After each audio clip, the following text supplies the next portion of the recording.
بسم اللہ الرحمن الرحیم۔ السلام علیکم۔ نبی کریم صلی اللہ علیہ وآلہ وسلم سفر معراج سے واپس آئے تو کفار نے آپ کی باتیں ماننے سے انکار کر دیا، تاہم مسلمانوں نے آپ صلی اللہ علیہ وآلہ وسلم کی تصدیق فرمائی۔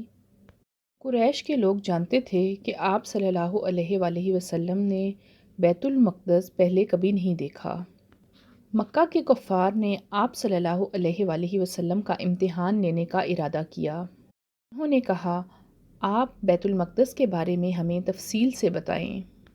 آپ صلی اللہ علیہ وآلہ وسلم نے بیت المقدس پہلے کبھی نہ دیکھا تھا، نہ ہی معراج کے وقت اس کی تفصیل ذہن میں بٹھائی تھی، لیکن اللہ تعالیٰ نے اس کو آپ صلی اللہ علیہ وآلہ وسلم کے لیے روشن کر دیا، اور آپ صلی اللہ علیہ وآلہ وسلم اس کی نشانیاں بتاتے چلے گئے۔ آپ صلی اللہ علیہ وآلہ وسلم نے ایک ایک دروازے اور ایک ایک جگہ کی تفصیل بیان کر دی، اور وہ آپ صلی اللہ علیہ وآلہ وسلم کی کسی بھی بات کو جھٹلا نہ سکے، کیونکہ انہوں نے تو کئی مرتبہ بیت المقدس دیکھا تھا، اور وہ بس اتنا ہی کہہ سکے کہ جہاں تک نشانیوں کا تعلق ہے وہ آپ نے درست بتائی ہیں۔ پھر انہوں نے ایک قافلے کے متعلق سوال کیا۔ وہ قافلہ ملک شام سے مکہ معظمہ کی طرف آ رہا تھا۔ آپ صلی اللہ علیہ وآلہ وسلم نے قافلے کے اونٹوں کی تعداد، اس قافلے کے بارے میں دوسری تفصیلات، اس قافلے کا مکہ معظمہ پہنچنے کا وقت، اور جو اونٹ سب سے آگے آ رہا تھا اس کے بارے میں مکمل تفصیلات حضرت محمد صلی اللہ علیہ وآلہ وسلم نے انہیں دے دیں۔ پھر جو تفصیل آپ صلی اللہ علیہ وآلہ وسلم نے انہیں بتائی تھی، یہ قافلہ بالکل اسی طرح مکہ معظمہ میں داخل ہوا، لیکن وہ ظالم پھر بھی آپ صلی اللہ علیہ وآلہ وسلم پر ایمان نہ لائے اور اپنے کفر ہی پر ڈٹے رہے۔ یہ بات پہلے بیان کی جا چکی ہے کہ نبوت کے 11ویں سال موسم حج میں یثرب کے 6 آدمیوں نے اسلام قبول کر لیا تھا، اور انہوں نے نبی کریم صلی اللہ علیہ وآلہ وسلم سے وعدہ کیا تھا کہ قوم میں واپس جا کر آپ صلی اللہ علیہ وآلہ وسلم کی رسالت کی تبلیغ کریں گے۔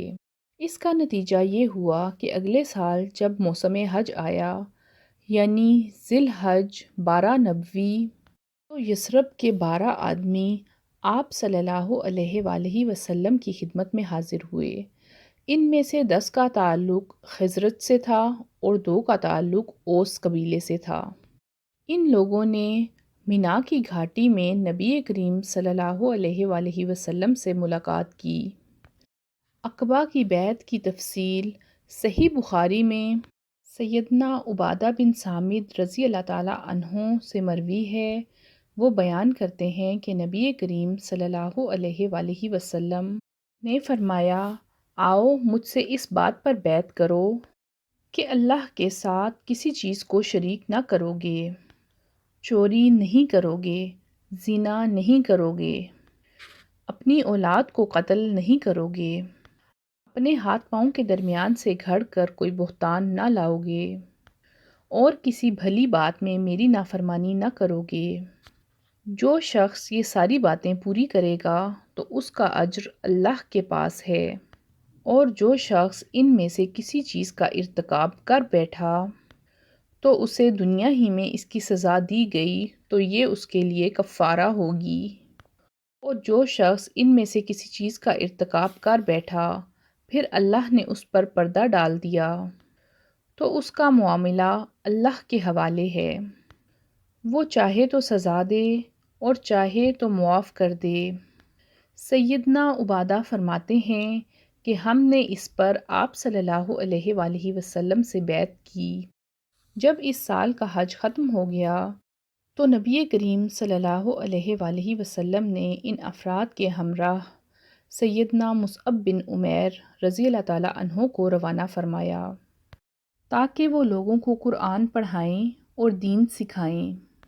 آپ رضی اللہ تعالیٰ عنہ نے ابو امامہ اسعد بن زرارہ رضی اللہ تعالیٰ عنہ کے گھر میں قیام فرمایا، پھر دونوں اسلام کی تبلیغ کے لیے سرگرم ہو گئے۔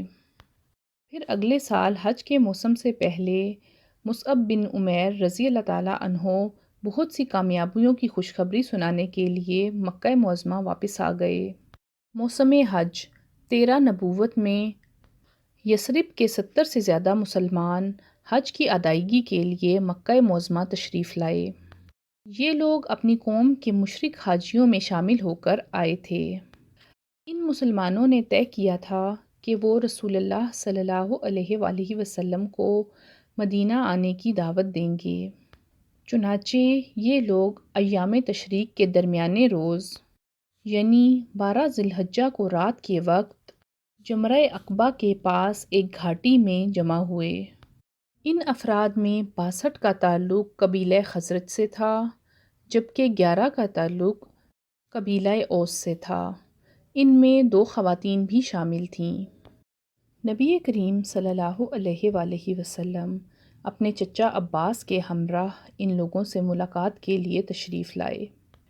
سیدنا عباس اس وقت تک ابھی مسلمان نہ ہوئے تھے، لیکن اپنے بھتیجے کے معاملے میں اطمینان چاہتے تھے، اس لیے سب سے پہلے انہوں نے ہی بات کی۔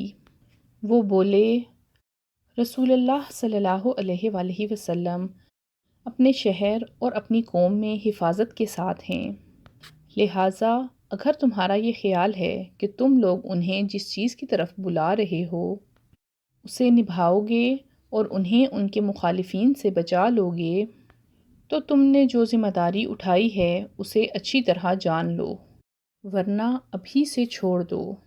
اس کے جواب میں اہل یثرب نے کہا، ہم نبی کریم صلی اللہ علیہ وآلہ وسلم کے ساتھ سچے دل سے وفاداری کا ارادہ رکھتے ہیں، ہم اپنی جانیں ان پر نچھاور کر دیں گے، لہٰذا اے اللہ کے رسول صلی اللہ علیہ وآلہ وسلم آپ ہم سے بات کیجئے، اللہ کے لیے اور آپ صلی اللہ علیہ وآلہ وسلم کے لیے جو بھی عہد و پیمان آپ کو پسند ہوں ہم سے لے لیجئے۔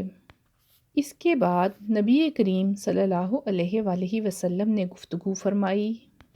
آپ صلی اللہ علیہ وآلہ وسلم نے قرآن پاک کی تلاوت فرمائی، پھر ان حضرات کو اللہ کی طرف دعوت دی، اسلام کی طرف رغبت دلائی اور اپنے رب کے لیے عہد لیا۔ فرمایا، تنہا اسی کی عبادت کرو اور اس کے ساتھ کسی کو شریک نہ ٹھہراؤ۔ اس پر اہل یثرب نے کہا، ہم کس چیز پر آپ صلی اللہ علیہ وآلہ وسلم سے بیعت کریں؟ آپ صلی اللہ علیہ وآلہ وسلم نے فرمایا، چستی اور سستی ہر حالت میں بات سنو گے اور مانو گے، تنگی اور خوشحالی دونوں حالتوں میں مال خرچ کرو گے، بھلائی کا حکم دو گے اور برائی سے روکو گے، اللہ کے راستے میں اٹھ کھڑے ہوگے اور اس سلسلے میں کسی ملامت کرنے والے کی ملامت کا اثر نہ لوگے، اور جب میں تمہارے پاس آ جاؤں تو میری مدد کرو گے، اور جس چیز سے اپنے مال اور اپنے بچوں کی حفاظت کرتے ہو اسی سے میری بھی حفاظت کرو گے، اور یہ کہ تمہارے لیے جنت ہے۔ سیدنا عبادہ رضی اللہ تعالیٰ عنہ فرماتے ہیں کہ ہم نے آپ صلی اللہ علیہ وآلہ وسلم سے اس بات پر بھی بیعت کی کہ حکومت کے معاملے میں اہل حکومت سے جھگڑا نہیں کریں گے۔ اس کے بعد یثرب سے آئے ہوئے لوگوں نے آپ صلی اللہ علیہ وآلہ وسلم کا ہاتھ پکڑا اور بولے، اللہ کی قسم جس نے آپ کو حق کے ساتھ بھیجا ہے، ہم یقیناً اس چیز سے آپ کی حفاظت کریں گے جس سے اپنے بال بچوں کی کرتے ہیں، لہٰذا آپ صلی اللہ علیہ وآلہ وسلم ہم سے بیعت لیجئے۔ اتنے میں اہل یثرب میں سے ایک شخص نے بات کاٹتے ہوئے کہا، اے اللہ کے رسول، ہمارے اور ہمارے علاقہ کے لوگوں کے مابین عہد و پیمان کی کچھ رسیاں ہیں جن کو ہم کاٹنے والے ہیں، کہیں ایسا نہ ہو کہ ہم تو ان رسیوں کو کاٹ ڈالیں اور ادھر اللہ آپ کو غلبہ عطا فرما دے اور آپ صلی اللہ علیہ وآلہ وسلم ہمیں چھوڑ کر اپنے اہل علاقہ میں واپس آ جائیں۔ یہ سن کر آپ صلی اللہ علیہ وآلہ وسلم مسکرائے، پھر فرمایا، نہیں، بلکہ آپ لوگوں کا خون میرا خون اور آپ لوگوں کی بربادی میری بربادی ہے۔ میں آپ لوگوں سے ہوں اور آپ مجھ سے ہیں۔ جس سے آپ کی جنگ ہوگی میں بھی اس سے جنگ کروں گا، جس سے آپ صلح کریں گے میں بھی اس سے صلح کروں گا۔ اس کے بعد اہل یثرب سے آئے ہوئے افراد نے باری باری نبی کریم صلی اللہ علیہ وآلہ وسلم کے ہاتھ پر بیعت کی۔ دونوں خواتین نے صرف زبانی ہی بیعت کی۔ اب نبی اکرم صلی اللہ علیہ وآلہ وسلم نے اللہ کے حکم سے مکہ کے مسلمانوں کو مدینہ کی طرف ہجرت کرنے کی اجازت دے دی۔ چنانچہ مکہ کے مسلمانوں نے مدینہ کی طرف ہجرت کی، اور اب گنتی کے چند مسلمان مکہ رہ گئے تھے، باقی سب ہجرت کر کے مدینہ کی طرف جا چکے تھے۔ نبی کریم صلی اللہ علیہ وآلہ وسلم سیدنا ابو بکر رضی اللہ تعالیٰ عنہ اور سیدنا علی رضی اللہ تعالیٰ عنہ کو خاص اہمیت دیا کرتے تھے۔ اسی لیے اب قریش کو اندازہ تھا کہ یہ تینوں بھی اب مدینہ چلے جائیں گے۔ قریش کے لوگوں کو مدینہ کی طرف مسلمانوں کی ہجرت کر جانے سے اپنے دین، اپنی تجارت اور اپنے وجود کے لیے بھی خطرہ محسوس ہوا۔ چنانچہ قریش کے ان سرداروں نے ایک بڑا اجتماع کیا، جس میں ہر ایک نے اپنی اپنی تجویز پیش کی، لیکن ہر تجویز میں کوئی نہ کوئی خامی محسوس ہوئی۔ اس لیے ان تمام تجاویز کو مسترد کر دیا گیا۔ اب ابو جہل نے کہا، اس بارے میں میری ایک رائے ہے۔ میں نے دیکھا ہے کہ تم سب لوگ ابھی تک اس پر نہیں پہنچے۔ وہ رائے یہ ہے کہ ہم ہر قبیلے سے ایک مضبوط، اہل نسب اور بہادر نوجوان منتخب کریں۔ ان میں سے ہر ایک کو ایک ایک تلوار دیں۔ اس کے بعد وہ سب کے سب اس شخص کا رخ کریں اور اسے ایک ہی وار میں اس طرح قتل کریں کہ ایک ہی وقت میں سب کی تلواریں اس پر پڑیں۔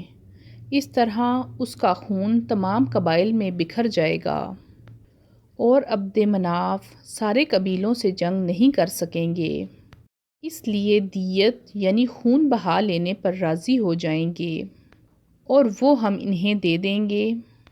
قریش کے سب قبائل نے اس رائے کو منظور کر لیا اور پھر اس کی تیاری میں لگ گئے۔